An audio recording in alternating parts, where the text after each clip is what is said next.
Guys, video এডিটের জন্য সবচেয়ে সহজ অ্যাপ হচ্ছে কিন্তু ক্যাপকাট। কিন্তু আপনারা যারা নিয়মিত ক্যাপকাট ব্যবহার করেন তারা জানেন যে ক্যাপকাটে কোনো বাংলা লেখা যায় না। ভিডিওতে কোথাও কিন্তু বাংলা লেখার প্রয়োজন হতেই পারে, কিন্তু আপনি ক্যাপকাটের এই লিমিটেশনের কারণে লিখতে পারছেন না।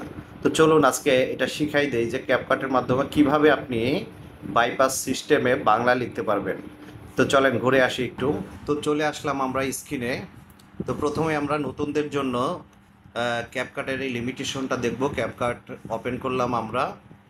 তো ক্যাপকাটে বাংলা আসলে লেখা যায় কিনা আমরা দেখি। আমরা একটা প্রজেক্ট নেই, একটা ছবি দিয়ে আমরা একটা প্রজেক্ট নেই। সাপোজ এই ছবিটি দিয়েই আমরা একটা প্রজেক্ট তৈরি করতে চাচ্ছি। সাপোজ আমার আমার সোনার বাংলা, সোনার বাংলা, বাংলা। এই যে লিখলাম আমার সোনার বাংলা। দেখেন কি অবস্থা। আমি কিন্তু ঠিকই লিখলাম আমার সোনার বাংলা, তাই না? আমি আমার ছবিটা নিচে নামাই। আমার সোনার বাংলা লিখলাম, অথচ এখানে কি আসতেছে স্ক্রিনে? লেখাটা কিন্তু আসতেছে না। এটাই হচ্ছে প্রবলেম, যে ক্যাপকাটে বাংলা লেখা যায় না। তো কি করে আমরা বাংলা লিখতে পারি, চলেন এবার সেটা দেখব। আমরা প্লে স্টোরে যাব। প্লে স্টোরে যে সফটওয়্যার নামটি লিখবো হচ্ছে লিপি ঘর।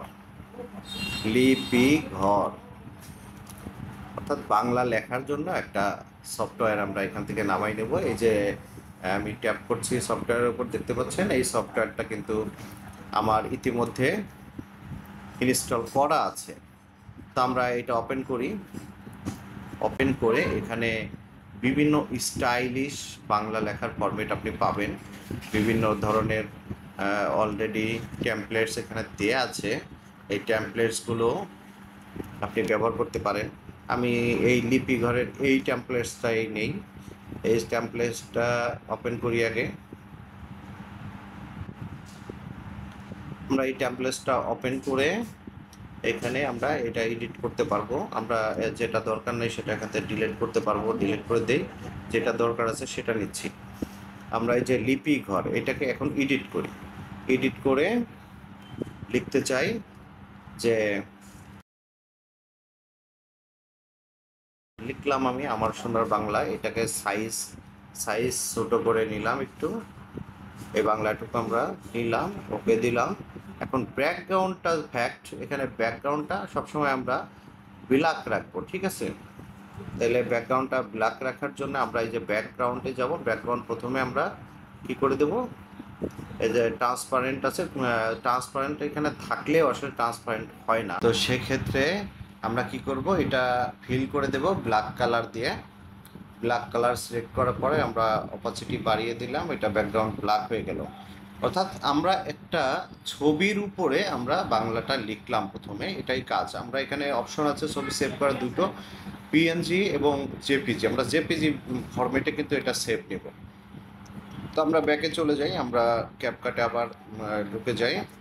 ক্যাপকাটে আমরা ঢোকার পরে আমরা এখানে এখন একটা ওভারলে অ্যাড করে দেব, যেভাবে আমরা একটা ছবি ওভারলে করি। তো এখানে কিন্তু আমাদের যে আমার সোনার বাংলা লেখাটা আছে, এই আমার সোনার বাংলা লেখাটাকে নিয়ে আসলাম। এখন আমার সোনার বাংলা লেখার তো ব্যাকগ্রাউন্ড আমাদের ব্ল্যাক ছিল, ব্ল্যাকটা এখন সরাই দেওয়ার জন্য আমরা কী করব, রিমুভ বিজি। বিজি ক্রোমাকের মাধ্যমে আমরা জানি যে যে কোনো ব্যাকগ্রাউন্ড সরানো যায়। এটা সরিয়ে আমরা কালারটা অ্যাডজাস্ট করে নিলাম, সরিয়ে দিলাম। এখন এটা ছোটো বড় করে আপনি আপনার প্রয়োজন মতো কিন্তু বসে নিতে পারবেন। এই দেখেন হয়ে গেল আমাদের বাংলা লেখা ভিডিওতে। তো এইটা ছিল একটা অপশন, যে আপনি যদি স্টাইলিশ কোনো বাংলা লিখতে চান তাহলে এখানে লিখতে পারবেন।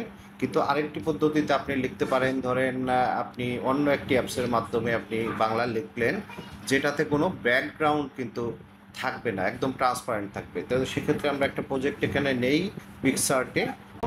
আমরা পিক্সআর্টে একটা প্রজেক্ট নেব।